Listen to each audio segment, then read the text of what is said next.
نحمده ونصلي على رسوله الكريم اما بعد فاعوذ بالله من الشيطان الرجيم بسم الله الرحمن الرحيم يا ايها الذين آمنوا لم تقولون ما لا تفعلون كبر مقتا عند الله ان تقولوا ما لا تفعلون صدق الله العظيم۔ انتہائی واجب الاحترام معزز و مکرم مہمانان گرامی، عزیز بچوں اور ورثاء جتنے بھی آئے ہوئے ہیں مرد و زن، میں سب کو خوش آمدید کہتا ہوں۔ اور سب سے بڑی جو خوشی مجھے ہوئی ہے اور آپ سب کو بھی یہ ہونی چاہیے کہ پہلی مرتبہ میرے اندازے میں کہ یہ پروگرام اس دفعہ ان بچوں نے مل کر ترتیب دیا اور بہت ہی خوشائن، بہت ہی قابل رشک اور بہت ہی قابل ستائش پروگرام نے پیش کیا، اور چھوٹے چھوٹے بچوں نے جو بالکل پہلی کلاس اس سے نیچے نرسری پریپ کا میں نہیں کہہ سکتا، لیکن وہ بچے یہاں آئے ہیں جو کھڑا ہونا بھی انہیں پتہ نہیں ہے، تو یہ ان کے لیے آپ سارے مل کر تالی ایک دفعہ اور بجائیں زور سے تاکہ ان کے بچوں کے حوصلے بلند شاباش۔ چند باتیں میں عرض کروں گا، سارے توجہ سے سنیں، چھوٹے بچے بھی ادھر توجہ دیں اور جو مستورات آئی ہوئی ہیں سارے توجہ سے سنیں۔ یہ جشن آزادی 76واں سال گزر رہا ہے 76 سال، یعنی آپ اندازہ کریں کہ ایک صدی کا بہت بیشتر حصہ گزر چکا ہے، تھوڑا سا رہ گیا۔ 100 سال صدی کو کہتے ہیں۔ اللہ رب العزت کے خاص فیض اور اس کے فضل سے اللہ تعالیٰ نے ہمیں یہ ملک پاکستان آزادی کی صورت میں اللہ نے عطا فرمایا، اس لیے کہ مسلمان کا یہ عقیدہ ہے کہ جو بھی چیز ملتی ہے اس کے لیے جس طرح بھی ہو وہ ساری اس کے لیے اللہ رب العزت کے اذن کے بغیر کچھ نہیں ہو سکتا، اللہ کی مدد سے یہ سارا کچھ ہوتا ہے۔ اور یہ ملک پاکستان جس کا آپ دیکھیں گے، میں چند علامہ اقبال اور قائد اعظم علیہ رحمہ کے چند ایک دو اقتباسات کو سناؤں گا۔ ملک کے آپ نے سنا ہوگا یا جنہوں نے پڑھا ہے، جو پڑھے لکھے ہیں، کہ اس وقت 1947 اور اس سے پہلے ایک نعرہ تھا، بنیادی نعرہ تھا، اور مسلمان کا نعرہ یہ ہوتا ہے کہ پاکستان کا مطلب کیا؟ لا الہ الا اللہ۔ اس نعرے کی بنیاد پر اللہ رب العزت نے، چونکہ یہ نعرہ اللہ کا ہے اور مسلمانوں کا عقیدہ یہ ہے کہ اسی پر ساری زمین اور آسمان کھڑا ہے، کائنات اسی پر قائم ہے، تو اس نعرے کی بدولت اللہ نے بغیر کسی مشکل کے، بغیر کسی ایسے حالات کے اللہ نے یہ ملک عطا فرمایا، اور اس ملک کے لیے اس محبت کے جذبے سے سرشار ہوگا کہ ہمیں ایک ملک آزاد مل رہا ہے جس میں ہم اللہ اور اللہ کے رسول کے احکامات اور اس کے دین کے مطابق زندگی بسر کریں گے۔ آزادی سے ہماری عبادات، ہمارا معاشی نظام، ہمارا سیاسی نظام، ہمارا معاشرتی نظام سارے کا سارا انہی اصولوں پر کاربند ہوگا جو اللہ نے ہمیں عطا کیا ہے۔ قرآن پاک کی صورت میں اللہ کے رسول صلی اللہ علیہ وسلم کا جو اسوہ حسنہ، یہ چیز ہمارے پیش نظر تھی، اور اس وقت کے ان بزرگوں نے قربانیاں بھی اسی دی۔ شاید آپ نے سنا بھی ہو اور جنہوں نے پڑھا ہے پتہ انہیں کہ پیدل 22 روز تک سفر کر کے ہندوستان سے وہ مسلمان ہجرت کر کے آئے قافلوں اور ٹولیوں کی صورت میں۔ انہوں نے اپنی جائیدادیں ساری وہاں چھوڑ دی، سارا کچھ وہاں چھوڑ دیا، مال و متاع چھوڑ دیا، تو نہ خالی ہاتھ پاکستان کس لیے؟ اس لیے کہ ان کی یہ تمنا تھی مسلمانوں کی کہ اللہ ہمیں ایک ایسا ملک عطا کر رہا ہے جہاں انگریزوں کا غلبہ تھا، ہندوستان اکثریت میں تھے، اگر انگریز چلے بھی جاتے تو ہم ہندوستان کے غلام ہو جاتے، اور مسلمان کسی اللہ کی غلامی کے علاوہ کسی اور کا غلام بننا جو ہے یہ گوارا نہیں کرتا، جو حقیقی اور سچا مسلمان ہوتا ہے۔ علاوہ بات یہ ہے کہ ہمارے اندر وہ کمزوری ہے، اس وقت کی صورتحال یہ ہے کہ اس 76 سال کے عرصے میں بھی جو عہد ہم نے اللہ سے کیا تھا اس عہد کو وفا نہیں کر سکے، اور اس کے نتیجے میں اللہ تعالیٰ نے بہت بڑا حصہ پاکستان کا، یہ چھوٹے بچے ان کو پتہ نہیں ہے، میں تو سب سے استدعا کرتا ہوں، یہ جو عثمانی معلمات ہیں اور ان سب سے مل کر میں یہ کہتا ہوں کہ یہ چیزیں انہیں چھوٹی نسل کو، شاید ابھی وہ چھوٹے بچے آئے تھے، انہوں نے کہا ہم فوج بن کے کشمیر کو آزاد کریں گے، چھوٹے چھوٹے بچے، وہ مجھے یاد پڑتا ہے۔ اللہ کرے کہ ان کے ذریعے سے یہ حقیقت ان کے سامنے کھل جائے کہ یہ ملک حاصل کرنے کا مقصد کیا تھا۔ وہ مقصد تھا اللہ کے دین کا غلبہ، اللہ کی بات اونچی ہو جائے۔ ہم نے تو بدقسمتی یہ کیا اور یہ رونے کا مقام یہ ہے کہ ہم نے گھروں سے اللہ کے نظام کو نکال دیا۔ ذاتی طور پر 5 فٹ کے قد پر ہم اسلام کے احکامات کو نافذ کرنے کے لیے تیار نہیں، دین کو اپنانے کے لیے تیار نہیں، اور اس کا نتیجہ یہ ہوا کہ پوری قوم اس وقت سے لے کر 25 سال کے بعد اللہ نے پاکستان کا سب سے بڑا حصہ ہم سے علیحدہ کر دیا، جدا کر دیا، اور وہ حصہ جدا کر دیا جہاں مسلم لیگ بنی تھی بنگال میں، وہاں کے اکابرین زعماء نے مسلم لیگ بنا کر تحریک پاکستان میں حصہ لیا، لیکن ہماری کوتاہیاں ہیں، ہماری لغزشیں ہیں، ہماری کمزوریاں ہیں، اور ہم نے پاکستان حاصل کر کے وہ جو ان کا جذبہ تھا اس جذبے کی پاسداری نہیں کی، اور جس کے نتیجے میں وہ بہت بڑا حصہ اللہ نے ہم سے جو ہے وہ جدا کر دیا۔ اور یہ بات ہے کہ جو قوم عیب شکن ہوتی ہے، جو قوم جھوٹ بولتی ہے، جو لوگ جو ہے جب اقتدار میں آتے ہیں، انہیں آنے سے پہلے ان کو جو نعرے ہوتے ہیں وہ اور ہوتے ہیں، اور اقتدار میں آنے کے بعد ان کی پوزیشن اور ہوتی ہے، اللہ تبارک و تعالیٰ اسی کے مطابق فیصلہ کرتا ہے۔ یہ ہمارے لیے بہت بڑا لمحہ فکری ہے۔ اس 76 سال کے عرصے میں ابھی بھی جو پاکستان کے اندر بولیاں بولی جا رہی ہیں، چاروں اطراف میں جو کچھ ہو رہا ہے، جو سنجیدہ لوگ ہیں، پڑھے لکھے لوگ ہیں، جو دیکھتے ہیں، چھوٹے بچوں کو یا گھروں میں جو ہماری عورتیں مسورات ہیں، انہیں تو نہیں پتا کہ کیا صورتحال ہے۔ یہ پاکستان کی جدائی، اس کو بھی جدا کرنے کے در پہ ہیں ہمارے جو ہے دشمن، اس بات پر تلے ہوئے ہیں، کھڑے ہیں، کوشاں ہیں، محنت کر رہے ہیں، ہم جو ہے ٹس سے مس نہیں ہوتے۔ تو وہ جو مقصد تھا، میں آپ کے سامنے بات رکھنا چاہتا ہوں کہ علامہ اقبال 1938 میں اللہ کو پیارے ہو گئے، 1938، لیکن جو خواب ان نے دکھایا تھا ان کا ایک اقتباس میں آپ کو سناؤں گا، اور اسی طرح قائد اعظم علیہ الرحمہ کے اقتباس جب سنائیں گے، ایک بے شمار ہیں۔ آج جو مغرب سے متاثر دانشور ہیں، پاکستان میں ایسے لوگ بھی موجود ہیں جو دانشور ہیں، مشرق یعنی مغرب سے، عیسائیوں سے، یہودیوں سے، یورپ سے متاثر لوگ جو ہے وہ کہتے ہیں نہیں، وہ تو ہے، وہ اس طرح تک کہتے ہیں کہ علامہ اقبال بھی ایک سیاستدان تھا، وہ بھی جھوٹ بول سکتا تھا، حالانکہ پوری قوم جو ہے، پوری قوم کی بہت بڑی غالب اصلیت جو ہے، میں ان کی بات نہیں کر رہا ہوں، چند کی، دو چار کی، وہ سب اس بات پر متفق ہیں کہ قائد اعظم جھوٹ نہیں بولتے تھے، اور قیادت میں جھوٹ نہیں بولا ہے۔ قائد اعظم وہ تھے جنہوں نے آپ کے لیے محنت کی کہ گاندھی جو ہے وہ سویا ہوا ہے، رات کو گاندھی سویا ہوا ہے اور ایک کھڑکی سے روشنائی نظر آ رہی ہے، وہاں جا کر دیکھا تو رات کو 1-2 بجے کے قریب قائد اعظم بیدار ہیں، قائد اعظم سوئے ہوئے نہیں ہیں۔ تو ان سے پوچھا گیا کہ اس کی کیا وجہ ہے؟ پوری قوم سوئی ہوئی ہے، پورا ہندوستان سویا ہوا ہے، ہندوستان کے لیڈر سارے سوئے ہوئے ہیں، آپ بیدار کیوں ہیں؟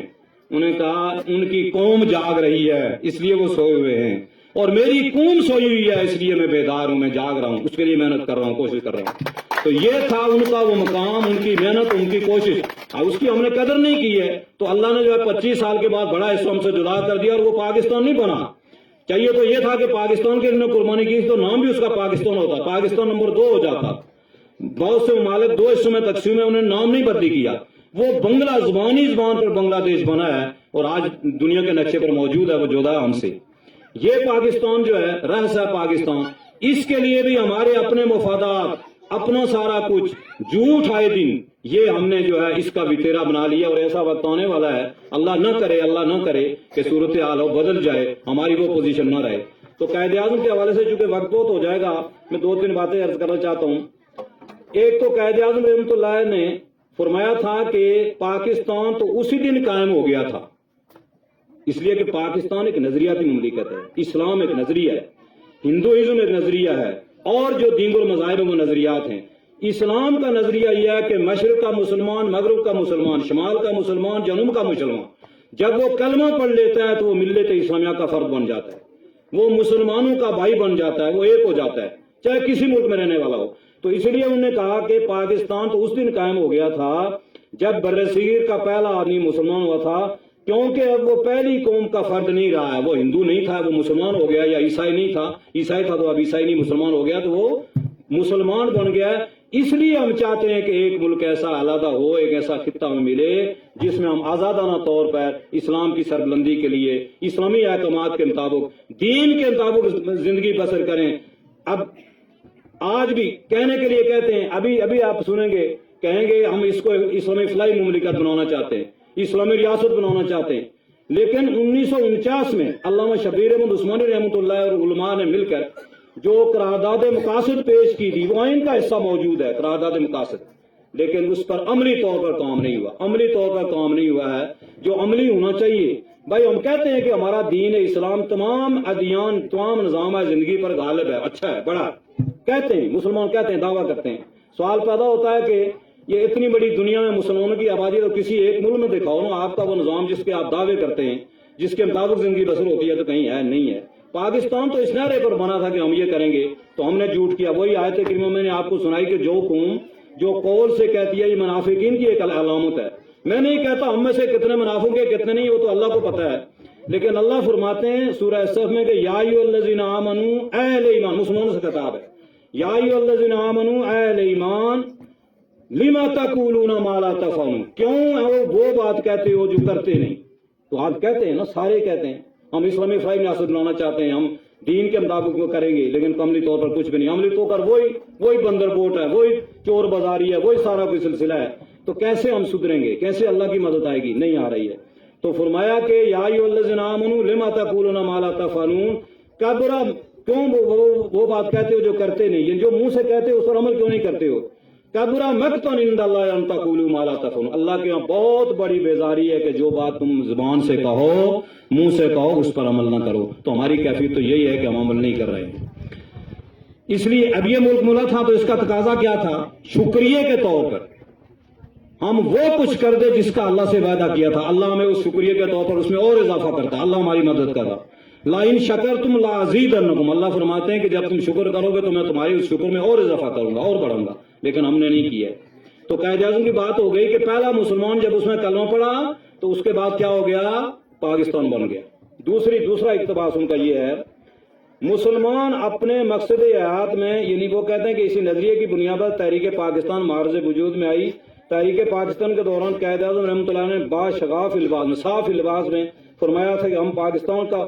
مطالبہ صرف ایک خطہ زمین حاصل کرنے کے لیے نہیں کر رہے، ایک خطہ زمین حاصل کرنے کے لیے نہیں کر رہے ہیں، بلکہ ہم اسے اسلامی نظام حیات کی لیبارٹری کے طور پر استعمال کر کے دنیا والوں کو یہ دکھانا چاہتے ہیں کہ دور جدید میں بھی اسلام ہی ہمارے تمام مسائل کا واحد حل پیش کرتا ہے اور مسلسل ہماری ترقی کا ضامن ہے۔ یہ قائد اعظم کے الفاظ ہے، وہ جو نقل کیے میں نے آپ کے سامنے، یہ ایک پیغام نہیں ہے، وہ تو آپ پوری تاریخ پڑھے، تاریخ اسلام وہ تو پوری نہیں پڑھ سکتے ہیں، لیکن ان کو بھی آج کہتے ہیں کہ نہیں وہ چونکہ جو ہے وہ اس اسلام کے مطابق اس ملک کو نہیں لانا چاہتے تھے، وہ بھی کہتے ہیں، جو مخالف ہیں، مخالف کہتے رہتے ہیں۔ لیکن بہرحال ایک علامہ اقبال کی ایک بات میں آپ کو سننا چاہتا ہوں، دو نظریے کے حوالے سے۔ علامہ اقبال تو 1938 میں چلے گئے، اور اگر وہ زندہ ہوتے تو پتہ نہیں ان کا کیا عشر ہوتا۔ وہ قائد اعظم 1948 میں چلے گئے، پتہ نہیں 2-4 سال زندہ ہوتے تو ان کے لیے جو ہم کیا کچھ کہتے، کیا کچھ کہنے میں دریغ نہ کرتے۔ اتنے خائن اور اتنے جو ہے وہ آپ کہہ سکتے ہیں کہ ہم برے لوگ ہیں، ہم میں بھی شامل ہوں، برے لوگ ہیں، اتنے برے لوگ ہیں کہ ہم وعدہ خلاف ہے۔ جو سب سے بڑا وہ سب سے بڑا جھوٹ بولتا ہے، سب سے بڑا جھوٹ بولتا ہے، لوگوں کو بیوقوف بناتا ہے، تو اس کے نتیجے میں پھر ہم ذلیل اور خوار ہوتے جا رہے ہیں۔ یہ باتیں میں اس لیے کر رہا ہوں کہ یہ ان اساتذہ سے میری گزارش ہے کہ یہ چھوٹی نسل جو ہے، چھوٹے بچے، یہ بالکل ان کے ذہن شیشے کی مانند ہیں، صاف ہے، جیسے سلیٹ ہوتا ہے، اس پر جو لکھنا چاہیں آپ لکھ سکتے ہیں۔ ان کو ان چیزوں سے آگاہ کریں، حقائق سے آگاہ کریں، اللہ کر کے یہ آگے بڑھ کر جو ہے ان کے ہاتھوں اللہ تعالیٰ ہماری اس تقدیر کو بدل دیں، یہ ضروری ہے ان کے لیے۔ تو علامہ اقبال کہتے ہیں، علامہ اقبال برصغیر میں 2 قومی نظریے کے سب سے بڑے علمبردار متحدہ قومیت کے خلاف تھے۔ بعض کج فہم علماء نے، اس وقت بعض کج فہم علماء نے جب متحدہ قومیت کے حق میں فتویٰ دیا تو اقبال خاموش نہ رہ سکے۔ یعنی متحدہ قومیت کیا تھی والا، مسلمان اور ہندو ایک ہی ہیں تو ہندوستان میں رہیں گے، یہ فتویٰ دیا علماء نے۔ اب کون تھے کون نہیں تھے وہ جانے اور اللہ ان کا جانے، انہوں نے فتویٰ دیا کہ ہم ایک قوم ہیں، ہمیں ایک ہی ساتھ رہنا چاہیے۔ آپ غور فرمائیں، تو علامہ اقبال پھر نہیں رہ سکے چونکہ وہ درد رکھتے تھے۔ بظاہر وہ داڑھی منڈا آدمی تھا، نماز وغیرہ کبھی ہم نہیں کہتے وہ کرتا تھا کیا تھا، لیکن جو فکر اس نے دی ہے، جو قرآن کی تعبیر اور تشریح کی ہے، جو بات سمجھانا چاہیے، وہ پوری شاعری آپ پڑھے، سمجھ کر پڑھے تو پتہ چلے گا کہ کیا کچھ ہے اس کے اندر۔ تو وہ کہتے ہیں کہ مسلمان ہونے کی حیثیت سے انگریز کی غلامی کے بند کو توڑنا یا ان کے اقتدار کو ختم کرنا ہمارا فرض ہے۔ انگریز حکمران تھے ہندوستان پر، انہوں نے کہا کہ انگریزوں کے اس بند کو توڑنا، ان کے اقتدار کو ختم کرنا ہمارے لیے، ہمارے ذمہ فرض ہے، لیکن میں کسی ایسی حکومت کے حق میں نہیں ہوں، رائے نہیں دے سکتا، کسی ایسی حکومت کے حق میں رائے نہیں دے سکتا جس کی بنیادیں انہی اصولوں پر رکھی گئی ہوں جن اصولوں پر انگریزی حکومت قائم ہے، یعنی قائم ہے انہی اصولوں پر رکھی جائیں۔ بظاہر بات ہے کہ انگریز چلے جائیں گے تو ہندوؤں کا نظام چلے گا، تو ہندوؤں کے حکومت کی وہ کیسے جو ہے وہ حمایت کر سکتے تھے، اس نظام کی کیسے حمایت کر سکتے تھے؟ تو فرمایا کہ ایک باطل حکومت یعنی جھوٹی حکومت ختم کر کے دوسری باطل حکومت قائم کرنا بے معنی ہے۔ مسلمان ایسی آزادی پر 1000 بار لعنت بھیجتے ہیں، یہ علامہ اقبال کے الفاظ ہیں، 1000 بار لعنت بھیجتے ہیں، 1000 بار۔ ابھی ضمن دیکھیے ان کے ایک دو اشعار میں آپ کو سنا دیتا ہوں۔ وہ کہتے ہیں کہ غلامی میں نہ کام آتی ہیں شمشیریں نہ تدبیریں، غلامی میں نہ کام آتی ہیں شمشیریں نہ تدبیریں، جو ہوز ہو کے یقین بید ہے تو کٹ جاتی ہیں زنجیریں، یقین محکم عمل پیم محبت فاتح عالم، جہاد زندگانی میں ہے یہ مردوں کی شمشیریں۔ ظاہر مرد جو ہوتا ہے وہ شمشیر لے کے کفر کے خلاف، مولدوں کے خلاف، دین کے باغیوں کے خلاف آواز اٹھاتا ہے، یہ اس کا امتیاز ہے، بڑا مقام ہے اس کا۔ تو فرمایا، اور آخری بات انہوں نے یہ کی تھی کہ قیامت سے پہلے اللہ تعالیٰ اس روئے ارضی پر، پوری روئے ارضی پر اللہ کے دین کو نافذ کرے گا، اس کے لیے بھی انہوں نے نوید دی ہے۔ یہ چمن معمور ہوگا نغمۂ توحید سے، وہ فرماتے ہیں کہ شب گریزاں ہوگی آخر جلوائے خورشید سے، یہ چمن معمور ہوگا نغمۂ توحید سے۔ یہ دنیا جو ہے یہ ایک وقت ضرور آئے گا قیامت سے پہلے کہ اللہ کا جھنڈا پوری دنیا پر غالب ہوگا، اسلام بلند ہوگا، اور باقی نظام باطل جتنے بھی وہ سارے کے سارے سرنگوں ہوں گے۔ اس کے لیے ضرور دیا کہ اللہ ہمیں توفیق دے، ہم محنت کریں، کوشش کریں، اپنا حصہ ڈالیں۔ ہر نوجوان کو جس کو سمجھ آ جائے اس کو حصہ ڈالنا چاہیے تاکہ اللہ تبارک و تعالیٰ کے یہاں جا کر ہم سرخرو ہو سکیں۔ تو یہ چند باتیں میں نے عرض کی ہیں۔ اب میں آپ کے سامنے آج کے حوالے سے ایک تو مبارک میں نے آپ کو دے دیا اور بڑی خوشی ہوئی ہے، مجھے سب سے بڑی خوشی ہوئی ہے، انہوں نے محنت کی ہے۔ ان سے میری ایک تجویز یہ ہے کہ یہ تھوڑی سی اغلاط بھی تھیں، کلام اقبال میں بھی اغلاط تھیں، اور بھی بیچ درمیان میں باتیں میرے سامنے آئی ہیں۔ چونکہ ہمارا شعبہ اس سے رہا ہے، ہم نہیں کہتے کہ 100% ہم صحیح سے، لیکن جو سمجھ آتی ہے وہ بتا رہے ہیں آپ کو۔ وہ اغلاط درست ہونی چاہیے۔ آپ کوشش کریں جس کو آپ ٹاپک دیں اس ٹاپک کو دوبارہ آپ خود بھی دیکھیں اور خود سنیں، اور پھر اگر کوئی مشکل مطلب ہے، کوئی معنی ہے تو اسے آپ تلاش کر کے اس کی اصلاح کر کے اس پر تیار کریں تاکہ یہ معاملہ نہ ہو۔ اور دوسرا بزم ادب کا اہتمام کریں۔ بزم ادب مہینے میں ویسے کلاس وائز بھی کریں، 2 کلاسیں 3 کلاسیں بٹھا کر ایک 2 بچے ان کو تیار کریں۔ انشاءاللہ ایک وقت آئے گا کہ جب آپ لمبا پروگرام کریں گے تو آپ کو پریشانی نہیں ہوگی۔ یہ ہم نے الحمدللہ کیا ہے، اپنے دور میں بھی ہم کچھ کرتے تھے، بڑے اللہ کے فضل و کرم سے بڑے 3 گھنٹے کے پروگرام ہوتے تھے، لیکن اب چونکہ وہ باتیں نہیں رہی ہیں، یادداشت بھی نہیں رہی، دماغ بھی وہ نہیں رہا، بڑھاپے کی چیزوں میں ساری چیزیں جو ہے وہ کمزور ہو جاتی ہیں، خون کمزور ہوتا ہے تو سارا کچھ ختم ہو جاتا ہے۔ اب یہ سارا کوئی لکھ کے لایا ہے، میں لکھ کے بھی بعض دفعہ جو ہے وہ بھول جاتا ہوں،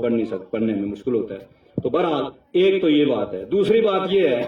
کہ جو والدین یہاں آئے ہوئے ہیں سارے میرے ان سے یعنی والدین زیادہ نظر آ رہی ہیں، چلیں جو ورثہ میں آئے ہوئے ہیں ان سے میری ایک گزارش ہے کہ اس نئی نسل کو اس سکول سے جو بچے ابھی اس سال ہی کی بات ہے، رزلٹ میں آپ کو بھی توجہ نہیں دے رہے ہیں، 900 سے اوپر 1-2 بچیوں نے نمبر لیے ہیں، 900 سے اوپر، 900 کچھ بتا رہے تھے، 40 42 41۔ تو یہ ادارہ اگر نہ ہوتا تو ہمارے دور میں جو بچے، خاص طور پر میں پوٹھے کے بچوں کی بات کر رہا ہوں، تو وہ تو سارے نظر آتے ہیں، وہ سارے نظر آتے ہیں، نہیں پڑھ سکیں، جاتے ہی نہیں تھے اسکول میں، کچھ بھی نہیں تھا۔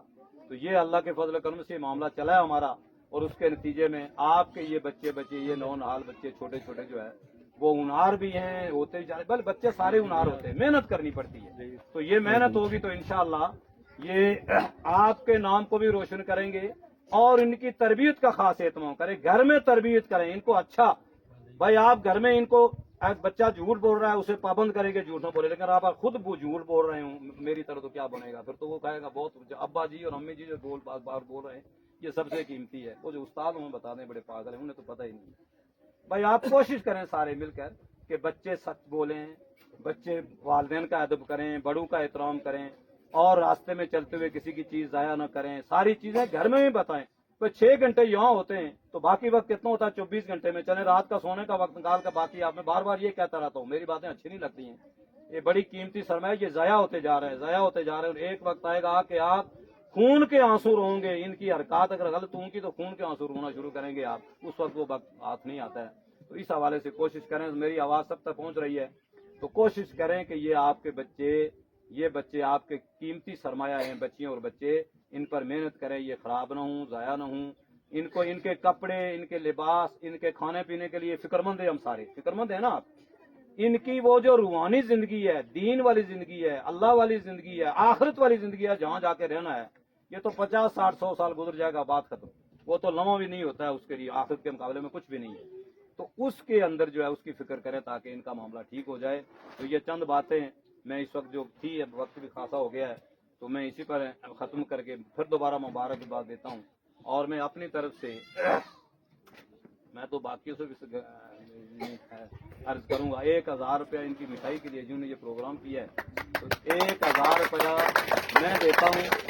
اور باقی لوگ بھی آج حصہ ڈالیں، نہیں تو ان کے لیے دیں، نہیں تو سب مل کر ان کے لیے، ان سب کو مٹھائی ملنی چاہیے۔ کسی بچی یا بچے جنہوں نے پروگرام پیش کیا، جنہوں نے نہیں کیا تو آئندہ کریں گے، کتنے ہوں گے؟ تھوڑے سے ہوں گے، بلکہ سب نے کر لیا ہے، تو وہ سارے کے سارے جو ہے اس سے استفادہ خوشی ہوتی ہے بچوں کو۔ تو میں